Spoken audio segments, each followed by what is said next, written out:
It was a crime that rocked the Aurora Police Department, and the victims were relatives of fallen police officers. Well, today, the former officer who stole from charities that support those families learned his sentence. Karen Morfitt joins us now. You were in court this afternoon, and Karen, he will serve 5 years on probation.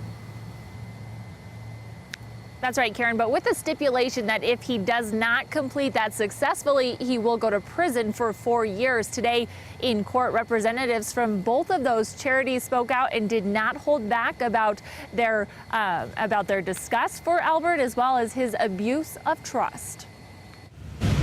In Colorado and across the country, scenes like this unfold every time an officer is killed in the line of duty.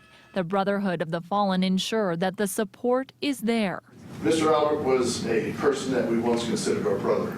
Tim Jeffrey is the president of the Aurora chapter that lost nearly $10,000. Aurora PD's Orphan Fund, an organization for families of those fallen officers, was robbed of more than $50,000. I cannot begin to convey my utter anger, disappointment, and absolute disdain for this former officer. Money taken by one of their own. Former Aurora police officer Roland worked as the treasurer for both those organizations and admitted to stealing the money. His attorney at sentencing saying it was a result in part to the trauma Albert suffered after responding to the Aurora theater shooting. That theater was filled with officers, some of whom are behind me here, who are also in the theater, who have yet to engage in criminal conduct. Albert will serve 5 years of intense probation, a sentence not everyone agreed was enough, including Albert's own son, who says the man in court was not the father he knew. I don't think he deserved the probation, and it's hard to say, even though he's my dad, but it's just, like I said, it's just, it's pretty disgusting.